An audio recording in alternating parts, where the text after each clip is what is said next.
Una de las razones del presunto ataque fue errónea, posiblemente debido a la falta de coordinación en el despliegue de actividades de los aliados militares sirios y las fuerzas rusas.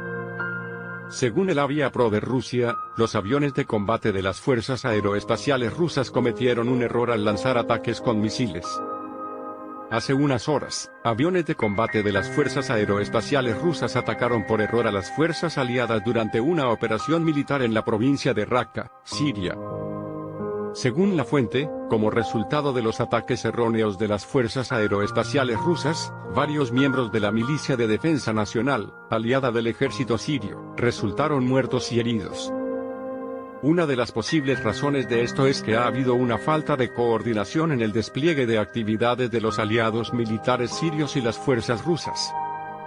Como resultado, los aviones de combate rusos tuvieron dificultades, por lo que identificaron erróneamente a la Milicia Nacional, su aliado sirio, como miembro de un grupo terrorista perteneciente al autoproclamado Estado Islámico, por lo que desplegaron un ataque instantáneo. Actualmente, la parte rusa aún no ha comentado oficialmente sobre la información de que se cree que los ataques son propios en Siria. Sin embargo, si los miembros de la milicia realmente no coordinan sus acciones con el comando del ejército sirio y el ejército ruso, pueden ocurrir incidentes como este. Rusia controla cuidadosamente las regiones desérticas de Siria para eliminar rápidamente los elementos terroristas del llamado Estado Islámico, por lo que cualquier actividad, especialmente si no está coordinado con el comando militar ruso, enfrentará ataques inmediatos de las fuerzas aeroespaciales rusas, dijeron los expertos. Al informar sobre este incidente, el periódico militar búlgaro citó a la agencia de noticias siria Masar Media Network diciendo que aviones de combate rusos habían atacado las posiciones de las milicias que protegen el país del presidente sirio Bashar al-Assad.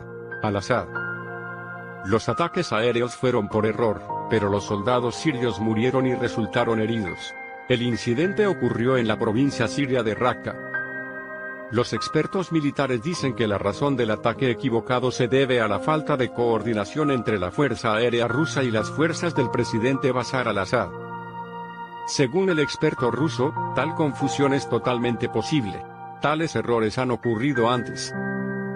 Rusia ha lanzado varios ataques aéreos contra varias posiciones del grupo terrorista Estado Islámico en el contexto de que se cree que los terroristas del grupo llevaron a cabo una serie de ataques devastadores ayer en Kabul. Feroz guerra civil. La guerra civil siria lleva casi una década. Los esfuerzos de movimientos como las fuerzas democráticas sirias para derrocar al presidente sirio Bashar al-Assad han fracasado. Fuerzas democráticas sirias con el respaldo de aliados y Estados Unidos. Mientras tanto, el ejército sirio está respaldado por Rusia. Rusia es el único país invitado oficialmente por el presidente Bashar al-Assad a Siria para erradicar el terrorismo. Estados Unidos lanzó un importante ataque con misiles contra las fuerzas del presidente Bashar al-Assad después de que se informara que el presidente sirio utilizó armas químicas para atacar a su pueblo. Siria y Rusia niegan tales acciones. Durante su mandato, el presidente de Estados Unidos, Donald Trump, decidió retirar la mayoría de las tropas estadounidenses de Siria, dejando solo unos pocos soldados para proteger los campos petrolíferos de Siria con el pretexto de evitar caer en manos del Estado Islámico. Con la retirada de Estados Unidos, Turquía declaró la necesidad de lidiar con los kurdos y el movimiento PKK en el norte del país, fronterizo con Turquía. Turquía perdió al menos 62 soldados en Siria. Las fuerzas respaldadas por Siria destruyeron docenas de vehículos blindados turcos y más de 10 drones. Los presidentes de Rusia y Turquía, Vladimir Putin y Recep Tayyip Erdogan, acordaron firmar un alto el fuego en vigor en la zona de desescalada de Idlib. El presidente sirio, Bashar al-Assad, dijo más tarde que si las tropas estadounidenses y turcas no abandonaban el país, Damasco usaría la fuerza militar. Rusia y Turquía luego negociaron repetidamente porque la situación en Idlib empeoró. En enero, se lanzó un ataque a gran escala por parte del ejército sirio contra las posiciones de la oposición armada y los terroristas.